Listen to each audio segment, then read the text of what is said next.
Good morning friends, यह है video lecture number 166 और आज का टॉपिक है ब्राइट्स डिजीज या नेफ्राइटिस। दोस्तों, ये किडनी से संबंधित बीमारी है और इसमें मोटा मोटा अगर आप समझें तो किडनी में सूजन हो जाती है। सूजन की वजह से या तो प्रोटीन आता है या बॉडी में सूजन होती है, आपके पूरी बॉडी में वाटर बैलेंस बिगड़ जाता है, या तीसरी चीज ये हो सकती है कि आपके यूरिन में ब्लड आने लगे।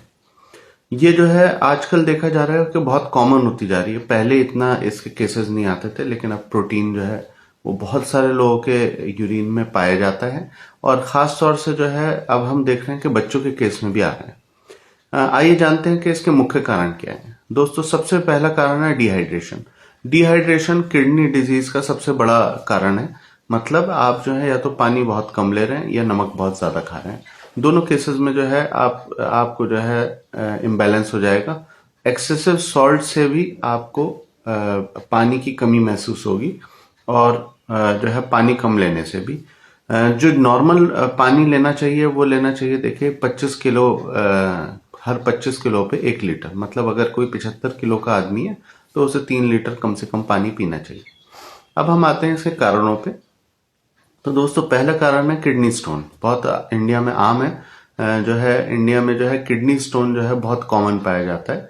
तो उसके लिए हम अलग से एक वीडियो बनाएंगे जिसमें हम डिस्कस करेंगे उसको कैसे मैनेज करना है। दूसरा कारण है दोस्तों जो है डिहाइड्रेशन, जैसे कि मैंने डिस्कस किया। वो किसी भी वजह से हो सकता है, धूप में घूमना, सही से पानी ना लेना। तीसरा कारण हम आते हैं दवाओं पे। खास तौर से कई लोग जो है वो केमिस्ट के पास जाके दर्द की दवाएं बहुत खाते हैं। हरे पत्ते वाली दवा, दर्द की दवा, ये इस तरह से बड़े मशहूर होते हैं लोगों के बीच में, है ना। तो वो आप याद रखिएगा कि इस तरह से बिल्कुल भी कोई दवा ना लें आप बिना डॉक्टरी परामर्श के। ये जो जितनी भी दर्द की दवाएं हैं इनसे किडनी फेलियर का बहुत चांस हो सकता है और खास तौर से नेफ्राइटिस हो सकता है। इसी तरह एक बहुत कॉमन दवा है गैस की दवा, जिसे हम प्रोटॉन पंप इनहिबिटर भी कहते हैं। ये भी लोग लगातार खाते रहते हैं कई साल तक, जबकि ये टेम्परेरी यूज के लिए डॉक्टर प्रिस्क्राइब करते हैं। 1 हफ्ते या 10 दिन के लिए आपको प्रिस्क्राइब किया जाता है, जिसमें आपका एसिड लेवल कम करने की कोशिश की जाती है।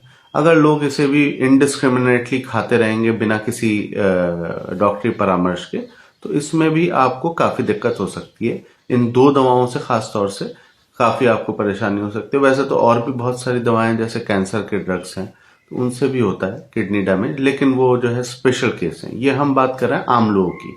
नेक्स्ट है अगर आपको जो है कोई ऑटो इम्यून डिसऑर्डर है।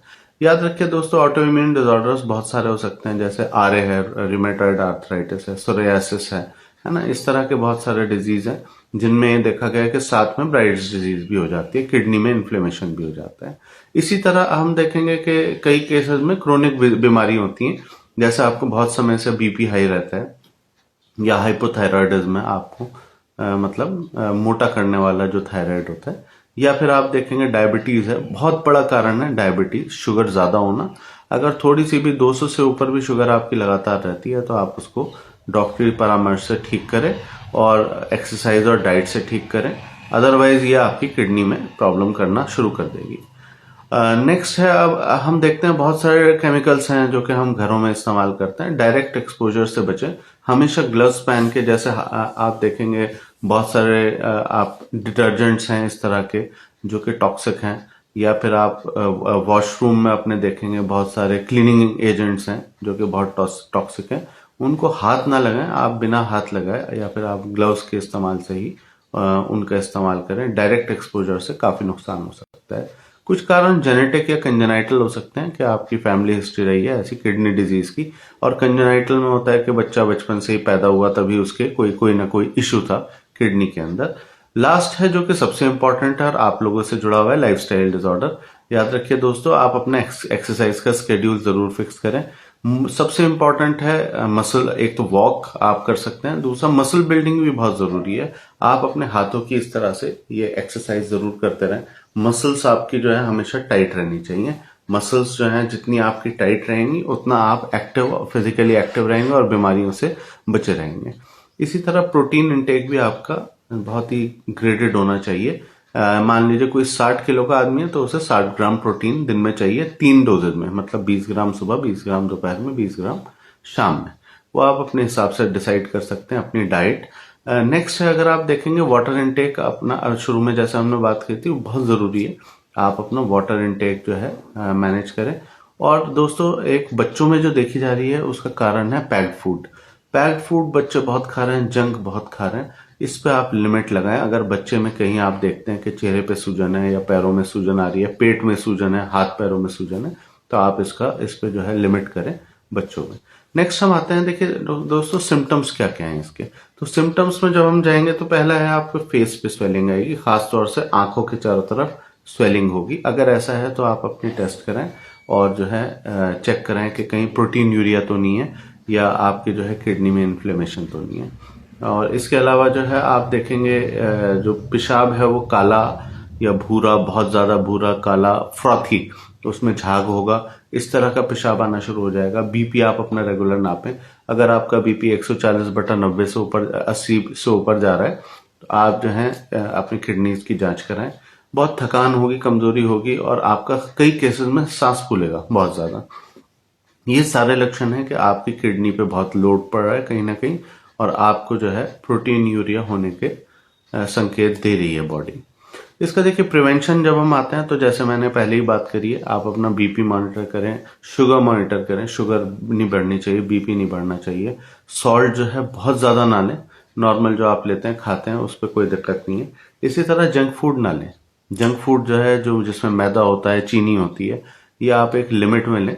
और जो है आप वॉक करें, एक्सरसाइज करें, अपनी मसल बिल्डिंग करें और इन्फेक्शंस को इग्नोर ना करें। आपको अगर इन्फेक्शन हो रहे हैं तो उनको इग्नोर ना करें। एक बहुत बड़ा कारण जो है आपका पुअर इन्फेक्शन मैनेजमेंट है। जैसे कई लोग ऐसा भी करते हैं, एंटीबायोटिक ट्रीटमेंट लिया, 2 दिन में ठीक हो गए तो बोला कि अब मैं छोड़ देता हूं, जबकि डॉक्टर ने 5 दिन की लिखी थी आपको। तो अगर जितना भी कोर्स है उसको जरूर पूरा करें, अपना एंटीबायोटिक का कोर्स। अदरवाइज आपको जो है बीमारियां बढ़ जाएंगी आपकी। इसी वजह से यूटीआई, यूरिनरी ट्रैक इन्फेक्शन के कारण भी किडनी डिसऑर्डर होता है। ये भी एक बड़ा टॉपिक है जिसको हम आगे डिस्कस करेंगे। दोस्तों, अब हम आते हैं जो है व्हाट आर द मेडिसिन पे मैं क्विकली आपको एक रिव्यू देता हूं। देखिए, इसकी बहुत सारी मेडिसिन हैं, लेकिन मेजर जो मेडिसिन हैं वो हैं आर्सेनिक, एपिस, कैंथ्रिस, टेरीवेनिथ, और आपका जो है कई केसेस में इक्विस्टियम भी देते हैं हम लोग। लेकिन सॉलिडागो काफी अच्छी दवा है, मर्कौर बहुत अच्छी दवा है, बेलाडोना और फॉस्फोरस, हेलियोनास, ये सारी दवाएं हैं, हेलियोनास डोइका या डिजिटलिस। इसमें कुछ मैं इंपॉर्टेंट बातें आपको बताऊंगा। देखिए, डिजिटलिस उस केस में देते हैं जहां पल्स रेट बहुत डाउन हो, पल्स रेट 50 से कम हो, ऐसे पेशेंट में आप डिजिटलिस देंगे, काफी फायदा होगा। मर्कौर बहुत ही अच्छी दवा है जिस केस में यूटीआई मिल जाए, हमें यूरिनरी ट्रैक इन्फेक्शन मिल जाए। फॉस्फोरस एक जनरल दवा है जो कि आप एज इंटरकरेंट रेमेडी दे सकते हैं। हेलियोनास जो है हम देते ही देते हैं ज्यादातर केसेस में, स्पेशली वुमेन को। औरतों को अगर साथ में मेंस्ट्रुअल इरेगुलरिटी है तो हेलियोनास जो है वो हम देते हैं। इसके अलावा टेरीबेनिथ और आपका एपिस, आर्सेनिक, ये बहुत ही जनरल दवाएं। कैंथरस जो है वो अगर बर्निंग है बहुत ज्यादा यूरिन में तो हम देते हैं। और सॉलिडागो जो है बहुत इंपॉर्टेंट है, याद रखिए, this is the tonic of kidney, या फिर ऑर्गेनोपैथिक्स में बहुत अच्छी दवा है किडनी की। तो अगर ऐसा लगता है कि किडनी डैमेज सिग्निफिकेंट है और थोड़ा बहुत साथ में हम केएफटी करा के देखेंगे, उसमें क्रिएटिनिन, यूरिया ये सब बढ़े हुए हैं, तो सॉलिडागो 5 ड्रॉप्स हम ऐड करते हैं।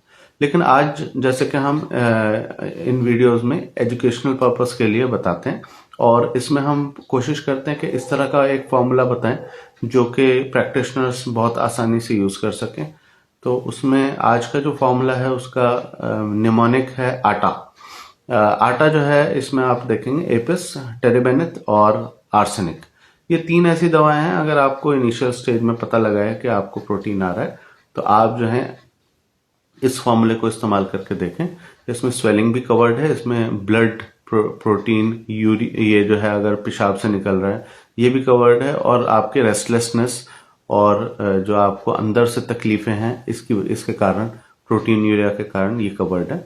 बहुत सिंपल है। एपिस 30 जो है इसकी 2 ड्रॉप आधे कप पानी में आप मॉर्निंग एम्प्टी स्टमक लेंगे, और टेरीबेनिथ की 2 ड्रॉप्स आप आधे कप पानी में आफ्टरनून में लेंगे, प्रेफरेबली खाली पेट। और थर्ड है आर्सेनिक एल्बम 30, इसकी जो है 2 बूंद आप आधे कप पानी में डिनर के बाद लेंगे।